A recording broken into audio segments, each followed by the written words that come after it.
coming up? The problem is in many cases the interpretation that we have about a certain story or myth.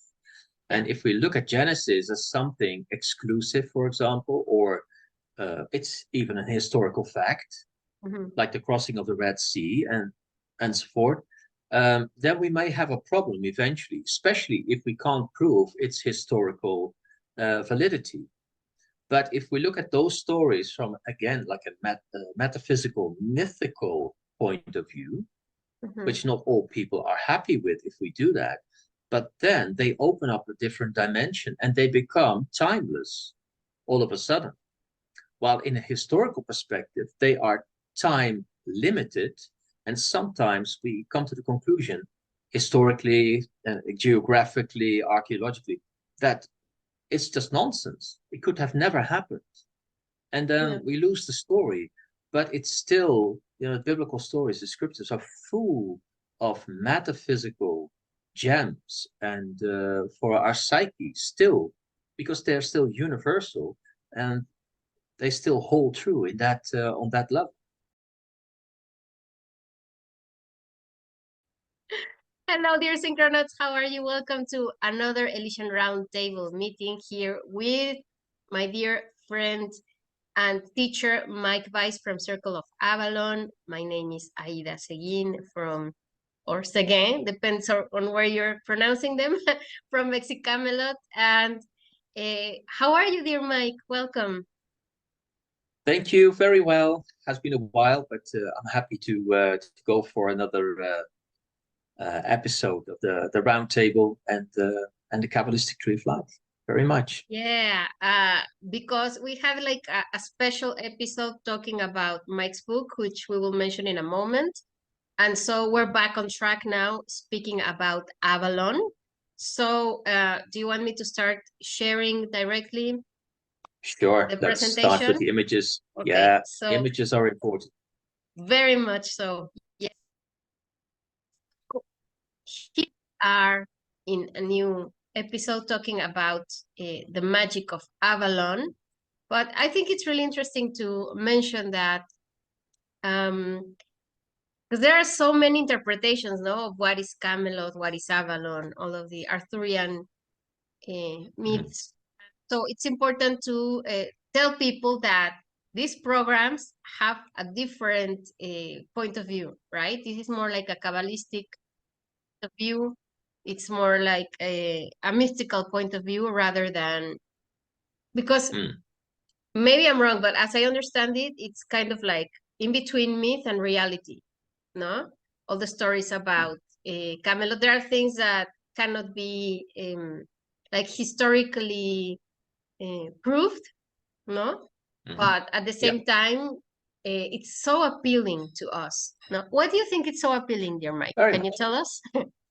No, definitely. Oh, there's a good introduction and some good questions there, because of course it's very interesting to try to go into the historical background of Camelot and Avalon, and a lot of people did, and you come to certain things, especially when you try to investigate Camelot. Avalon is a different matter, although in a certain way, look at it from an archaeological perspective, for example, they have found certain clues on the Isle of Albion, or England, around a place called Glastonbury, that market town, which is still there, of course, and which still shows the historical remnants, at least of a place which was within the sea, so to speak, within water, and it contained several isles,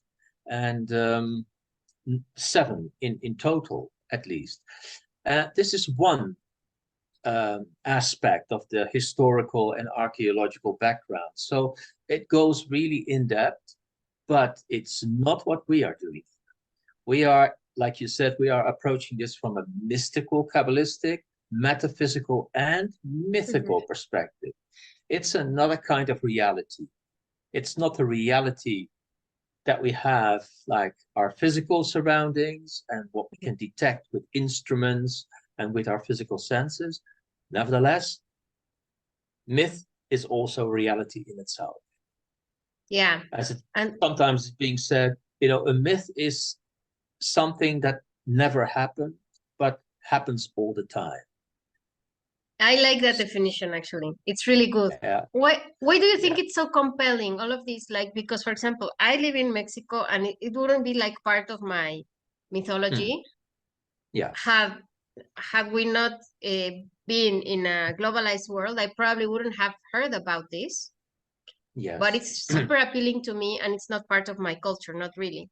And so there are a lot of people who are very drawn into this mythology, even though it's not really a part of their culture or their countries or their history.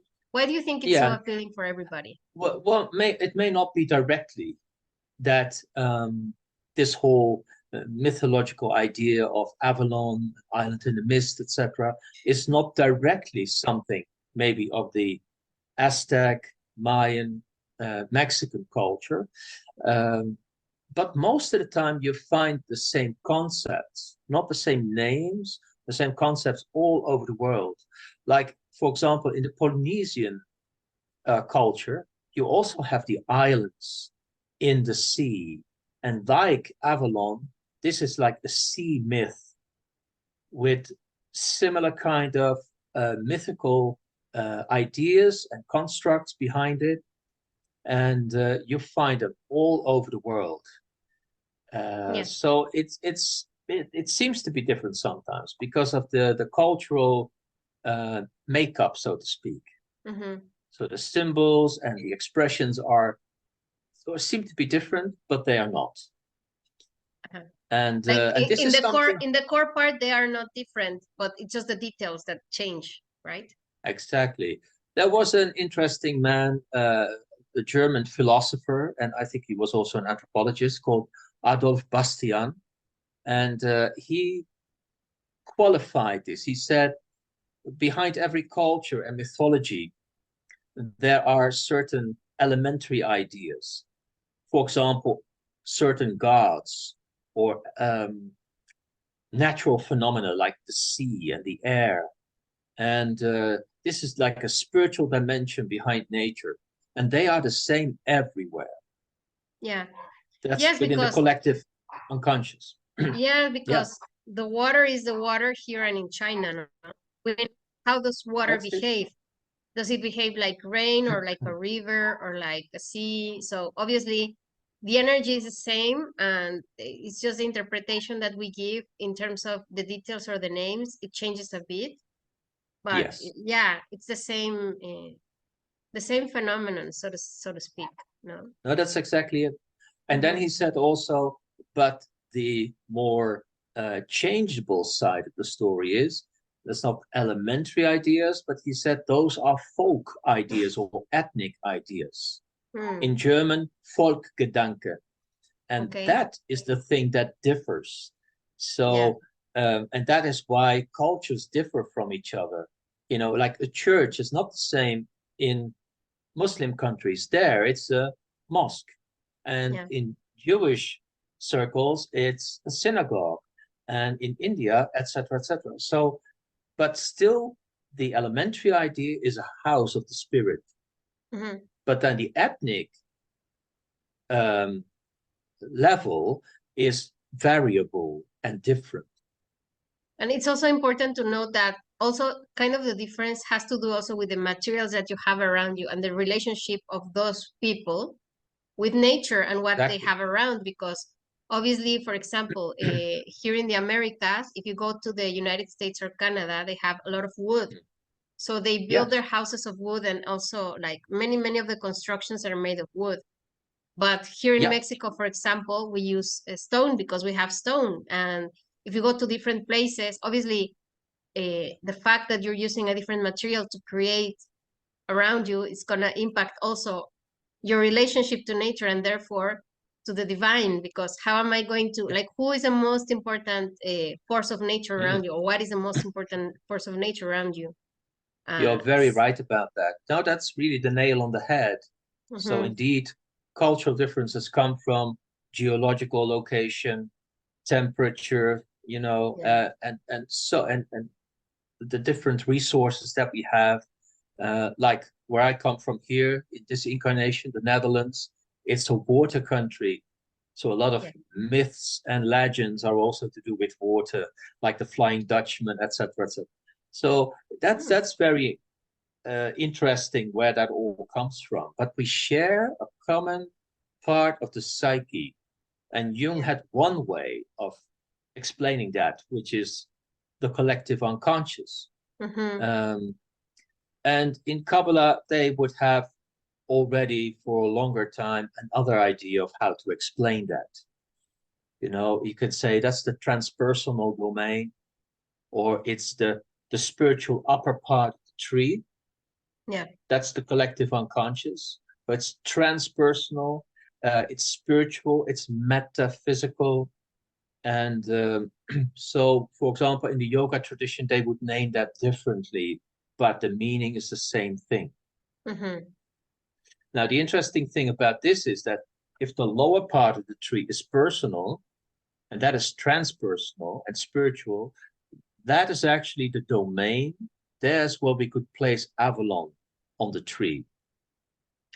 Okay, that's really interesting, because now that you're mentioning all of this, because there are two aspects of myth, no, like the thing that comes from the upper worlds, that is the inspiration, but it also, how does it manifest in the lower part, or the 3D, as I call it. And it's interesting that the mythological stories, like, they travel, no, so to speak, they're not physical, but there is like a connection in the collective unconscious, so that we pick up on that. Actually, there is this theory that says that the earth has its own mind, and it's called the noosphere. So we're all connected to the noosphere, and the noosphere is pulsating like this mythology, so to speak, no? And we catch up on it, but because the American continent and the European and Asian continent started to connect more and more, I want to share this story because I think it's really another way to see it, how it's inevitable that we all connect with common grounds in our mythologies. There is this cathedral in Montreal, in Canada, that's called the Christchurch Cathedral, and that cathedral was originally in the UK. So they took the cathedral stone by stone, brought it to Montreal, rebuilt it, but then added some elements, for example, of plants and flora and fauna that you can find in Canada. I heard about it. Yeah. Yeah. So I actually, when I was studying in Montreal, I did a project, a little thing for one of my classes related to that, and I was in awe, like they took it stone by stone and brought it here. And sometimes that happens, no? That we get things from one culture to another coming like that physically. They're being transported. Oh, okay. Yeah. Or, for example, I can also talk about the Virgin of Guadalupe here in Mexico, that is very popular. Some people don't like this, but the truth is that there is a Virgin of Guadalupe in Spain, and actually she was brought by Hernán Cortés, no? So some of these mythologies, they travel from one continent to another, like these are some examples, because it's inevitable that we will connect to this greater mythology, where we just change the names and the faces, but we're talking about the same energy. So it is. Yeah. With your answer, it makes sense. Why is Avalon, or the concept of Avalon or Camelot, so appealing? I think on the one side, because we all find that resonance with it, but also maybe the ideals that Avalon stands for, no? Which we talked about a little bit in our last program. No, definitely. I mean, the ideals or the morals are of Camelot, and they are coming from the knowledge of the spirit, or of Avalon. So the higher worlds in Kabbalah on the tree sometimes are being referred to. Yeah, exactly. The higher worlds on the simple tree is like here. You can point that out very well with your marker there. That upper part, that kite form, there you find spiritual constants, things that are spiritually like reliable and constant in the cosmos. and also within our psyche. So the archetypes that are present within the higher worlds or the upper part of the tree, they are quite constant, definitely to our understanding as a person in this world. Mm-hmm. So, for example, the highest constant in the sense of the higher worlds is unity. That's a spiritual constant. Yeah. Another constant is that everything is about polarity, duality, complementarity, or strive. That comes out of the duality, coming out of the unity. Out of that comes also the law of harmony, for example. Then you have the law of cycles, of reverberation, the law of attraction, etc., etc. And to, let's say, observe these laws, that is to be interested in how the universe works. And that is Avalon. That's the instruction of the spirit. That's to be inspired. That is the soul in you and I and everyone, wherever on the planet, who is interested in more than just a personal life, and say, what's really going on in this universe, and I want to understand it, and maybe even say, not just understand it, but how can I somehow make my life and my life around, better, and just make a better place out of it, or in Kabbalistic terms, make a better kingdom out of it. Malchut, the place where we live and our physical bodies, is what we share with the rest of creation and of life here on this planet.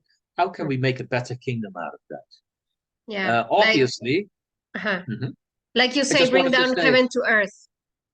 Bring heaven to earth, exactly. That's the short version of what I was explaining. So thank you. Yeah, no, I just wanted to add, obviously, just from the lower phase on the tree, the personal level, consisting of the mineral, vegetable, animal level, we talked about that before, it cannot really transcend our personal perspective and our tribal perspective on reality. And we can see that in the world at this very moment. There's a lot going on, and it's nasty. Yeah. And it's not a spiritual kingdom at all in most cases. What we are building, it's a mess. It's dirty, and that comes out of the inability and the impotency, actually, really, from our current state of affairs, which is quite infantile. Nice. So Avalon is the place, and again, it's just a name, it's a concept, on the tree as well, where we could go to, which is like an inward journey in consciousness, because it's not a physical place at all. Let us understand that rightly.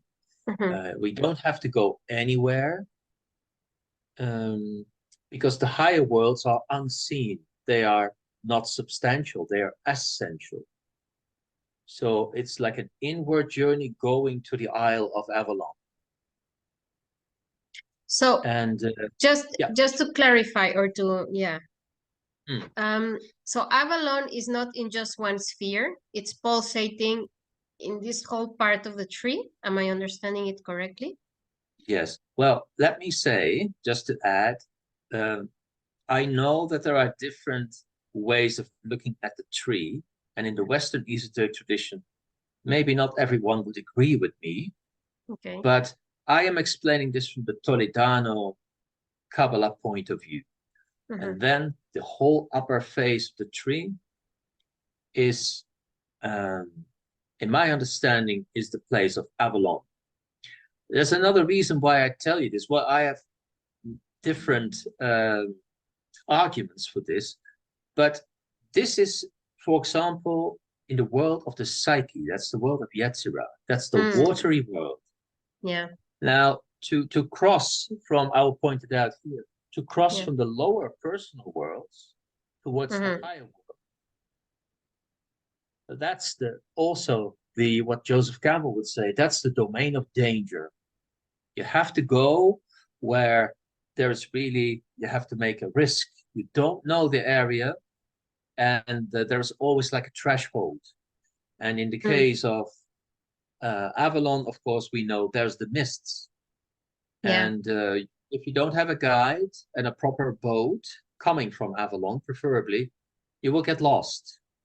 Or you will be, deceived or misguided by certain elementals on that journey towards the island. So there has to be like a communication between you as a soul and Avalon. Yeah. So and that's the same as in Kabbalah, the soul, the ruach, has to reach out to the higher worlds and make a connection. Yes. To have like a breakthrough through that veil or the mists, to come into contact with what is going on. Yeah. Wow.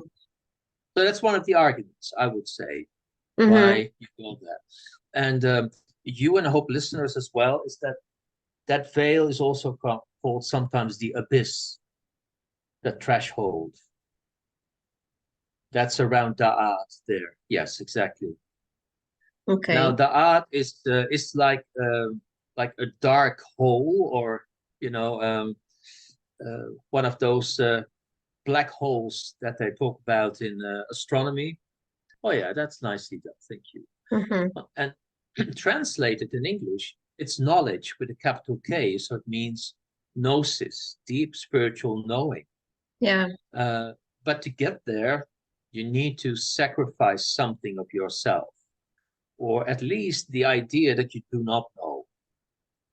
And there's just to give you a little, let's say, anecdote about that, is that one of the Grail Knights eventually succeeds in coming to the other shore, and there he is being awaited by the 9 sisters of Avalon, because Avalon is an island of the priestess, of the goddess.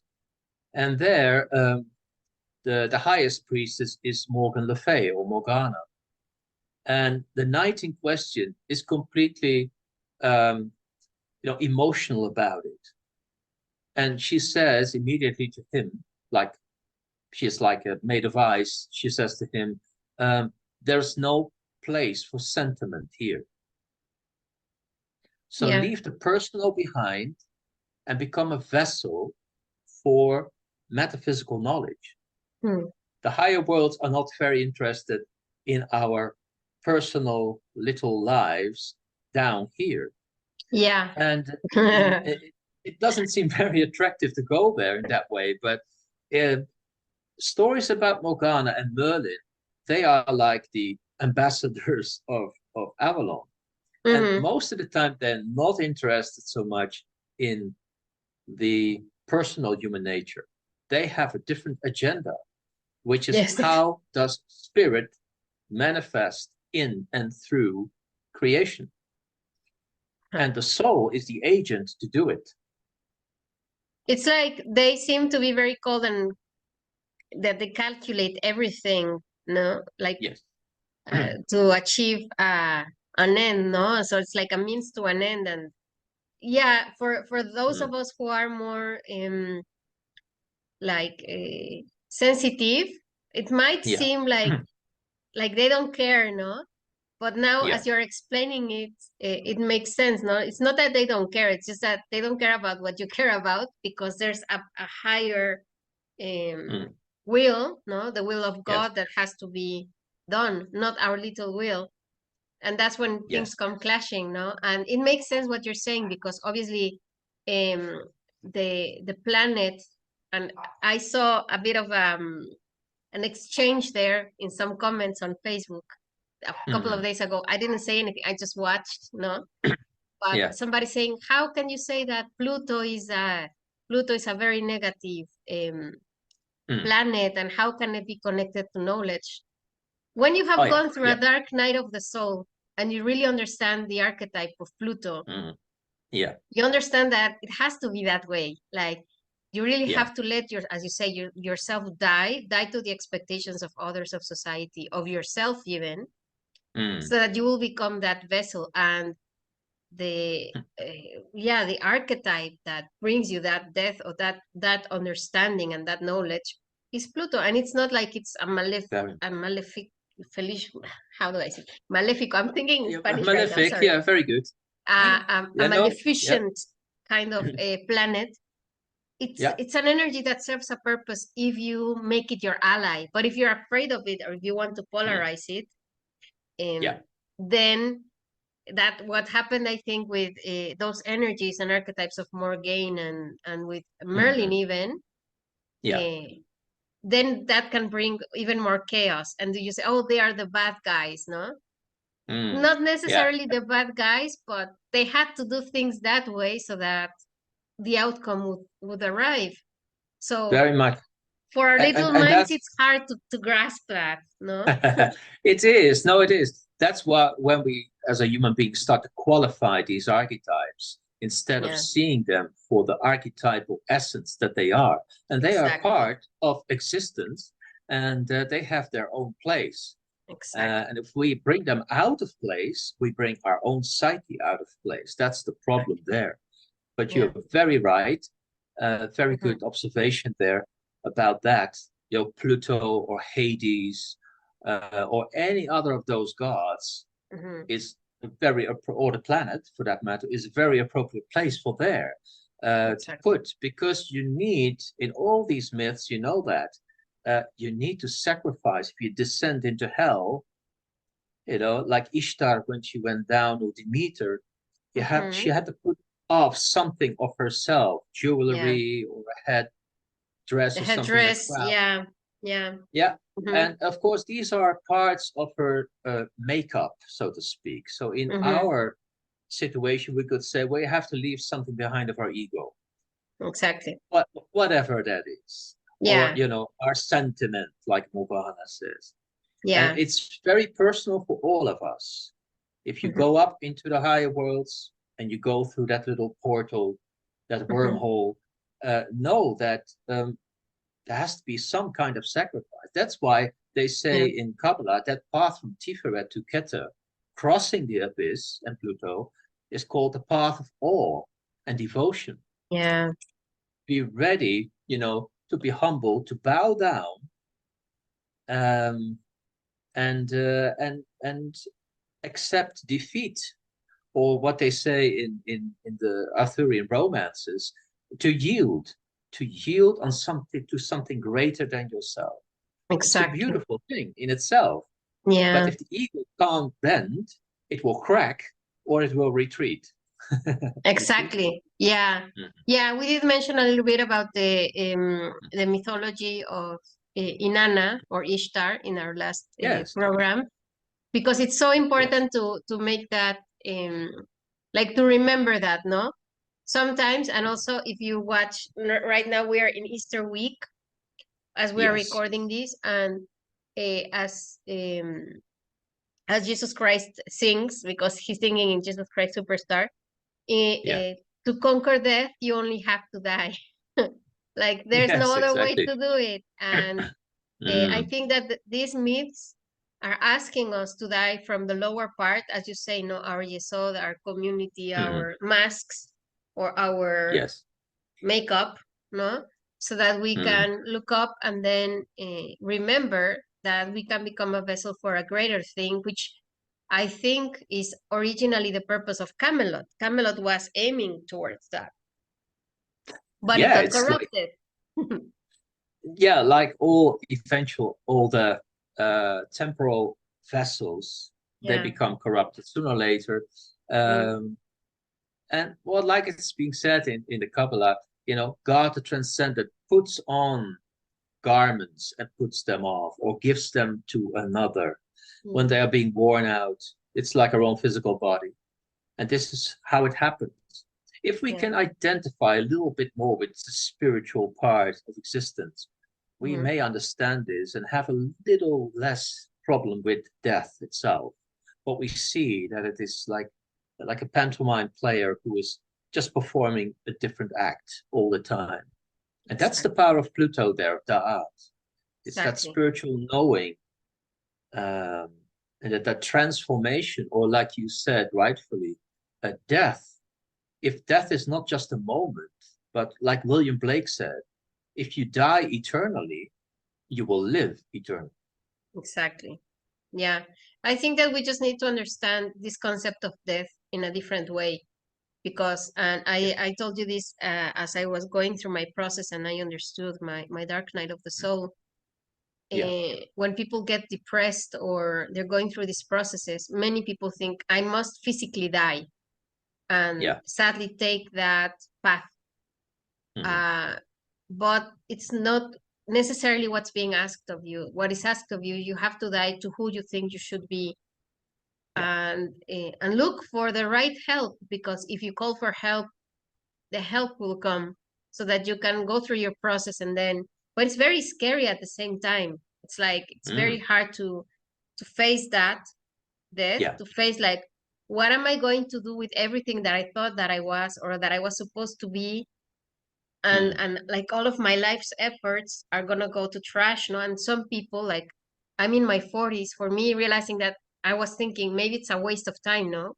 Should I go through with this? But there's people who figure out at their 60s or 80s, better late than never, because it doesn't really matter. Like, it's not a waste of, like, you have to go through all of these phases over here, like down. Yeah. You have to go through Malkut, and then Yesod, and then you have to do that. You have to go up, and part of that is not knowing, no? And part of that is making mistakes, and part of that is being childish or being very attached to your three-dimensional persona. Yeah. So it's okay. It's all good. It is all good, and that's why again the round table and the Grail is such a beautiful story, or rather say stories, because all the archetypes are there of the quest. So if you read something about Lancelot or Lady Lynette or Gawain, Parsifal, you just find always something about yourself there, and another theme is going to be exposed to you, like I am being like exhausted, or I am, like you just said, like desperate on this stage of my journey. And you find little clues there in these stories, because the archetypes are about us, about our own psyche. Yeah. Exactly. Yeah. So it's, yeah. Wow. That's why it works for us. Yeah, Yeah. that's good. Okay, so I don't know if you want to continue with another one of the slides. Yeah, sure. Yeah, yeah. We can always return to this one. Yeah. So where do you tell me how much you want to advance, or if I should go back? Yeah, well, of course, very briefly, we have the round table here. That's coming from a different realm, the round table, the realm of stars. Some say, you know, it's the dowry of Guinevere. It's coming from fairy. That's not the same thing as Avalon, by the way, and sometimes it's very much related. But the wisdom comes from a different realm than the normally ordinary world. And so man need something of a different order, an unseen order, just saying this in general, that can help and aid us to advance in our own psychological pursuit for spirit, and change ourselves from the inside and therefore the world. And of course, there you see the Grail, or the Shekhinah, that mysterious object. And you see Galahad standing, because at that moment, he is the one who understands the Grail. So he says, or he asks actually the Grail question, who are you? And who does the Grail serve? And nobody understands that question except he, probably. And after that, the whole Grail quest starts. Before that, there was no Grail quest, of course not. So that's the start of Camelot, really. The attempt to build a spiritual kingdom. It was the work of the spiritual kingdom.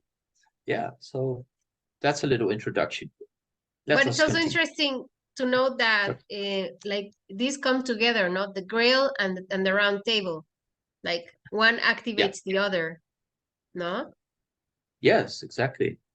Yeah, and of course the round table, the table of stars, or Hokmah, the Maslot, it's the completion, the circle, the completion of all the constellation.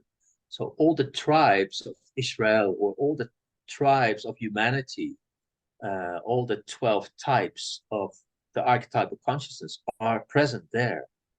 And they are represented by 12 characters at the round table. Of course, eventually, that's all these characters are in you and me and every human being.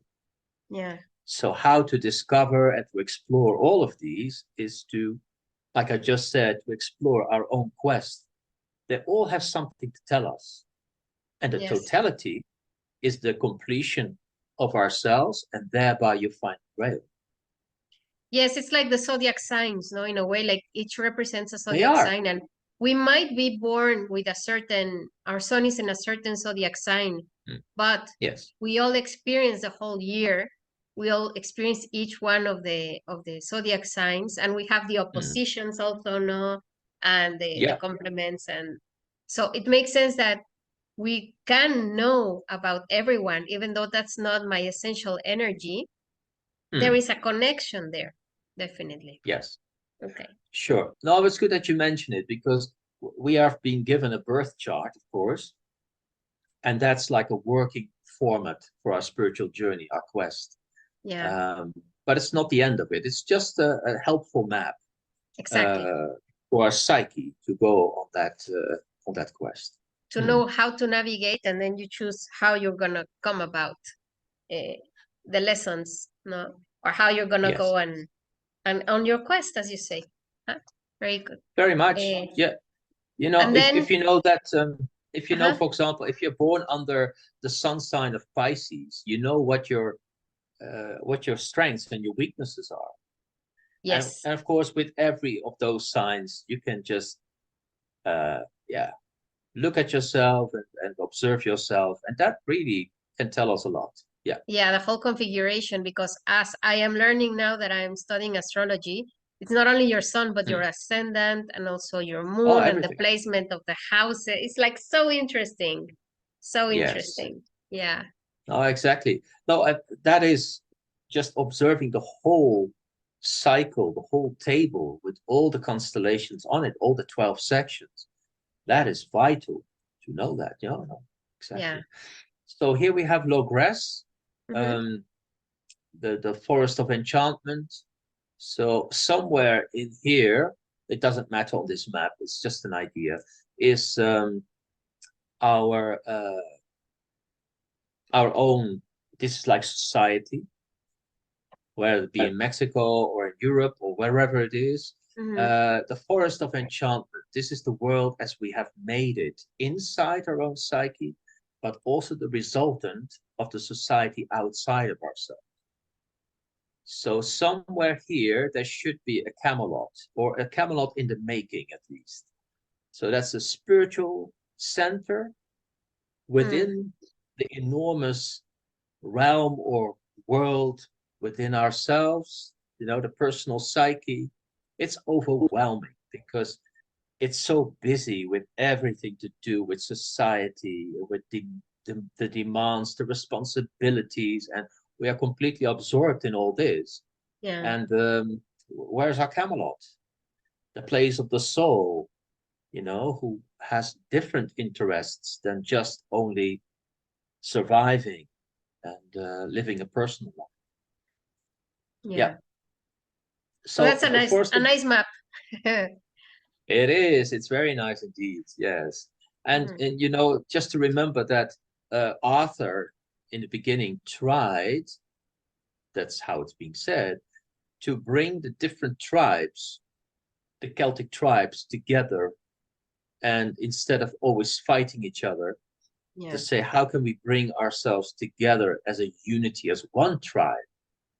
And so we can elevate our consciousness and do something better than just fight each other. And of course, that's still a message for the world today. But it's also a message for our own psyche on the inside. We are battling ourselves. And this tribe wants this and this tribe wants that.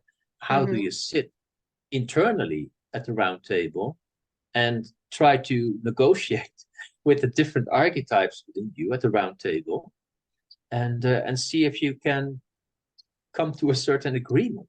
You see, Yeah. so that it has an internal and an external, as always, foundation there. Yeah, of course. It has to connect, Yeah. no, within and without. Do you want me to continue with the Yeah. next slide? Sure. Yeah. Yeah. All right. So there we are. This might be where the person here is resting, the Isle of Holy Apples, or Avalon, the island of Avalach. And at the background there, you see the winding road up a mountain, which is in most Western, at least Western mythology, is always the path of initiation. It's first of all going up the mountain, and it's always a winding, circular path. So the mountain is like the tree of life. You go up the tree of life, and it's like a serpent path or a winding path. You go up the hill, so to speak. Like, in the old biblical stories, Moses goes up the mountain. And you have several of these. Now, the Grail Castle in the background is, of course, where eventually you find Grail. And this, of course, is a concept. It's a metaphor. And like Jacob in the biblical story, you may have visions of these kind of higher realms within a dream state, going in a deeper unconscious. Yeah. I have a question. Why is the apple such an important symbol for Avalon? Why is it called the Island of the Apples? But that's something really coming directly out of the culture of the Celts, where certain fruits or objects are associated with wisdom. Okay. So the apple, also like the salmon as a fish, for example. And it is in certain stories actually so that the Grail was associated with a fish. Yes. Which might be very Christian, because also Christ is the Grail, in a sense. Christ consciousness is also associated with fish. So yeah, the apple is like the fruit, the holy fruit of wisdom. And well, there you have another reference, of course, to the story of Genesis, where you have another garden with apple tree there. Yeah. So. And in our last recording, you were mentioning that actually Avalon is like the Eden. So again, it's interesting to see these symbols, no, they cross over because they're trying to tell us something. We have to pay attention. No, exactly. Yeah. I mean, there probably are, I know there are people who are not happy with these relationships that some people are making and saying, Avalon's the same thing in the higher phase on the tree, like Eden. Yeah. But it's because some people are just not happy with Christianity or their own Christian history, and I understand that. But looking at Eden from a metaphysical perspective, it's a garden where everything is in unity. At the same time, everything is created, but it has not manifested yet. And all the archetypes are present there. It fits a bit too well to say that these are two different metaphysical concepts. Yeah. So I would say yes, definitely. You're making a really good point, because it is true, and I've had some resistance because of my I was raised as a Catholic, and there are things that I do not agree with in terms of how things are handled by the institution. But one thing is the institution, and another one is the sacred teachings. No? Yeah. So it takes a lot of effort to put aside your reservations towards an institution and to go to the teachings directly. But once you do that, then I mean the connection is so obvious you cannot deny it. So it's important that we let that to the side for a moment. The problem is in many cases the interpretation that we have about a certain story or myth.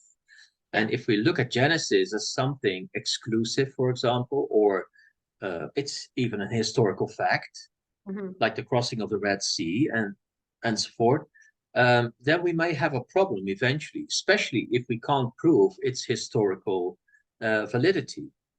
But if we look at those stories from, again, like a metaphysical, mythical point of view, which not all people are happy with if we do that, but then they open up a different dimension and they become timeless all of a sudden. While in a historical perspective, they are time limited. And sometimes we come to the conclusion, historically, geographically, archaeologically, that it's just nonsense. It could have never happened. And then we lose the story. But it's still, biblical stories, the scriptures are full of metaphysical gems and for our psyche still, because they're still universal and they still hold true in that on that level. If we take it as mythology that has something to teach us instead of actual fact, then we have many treasures to discover.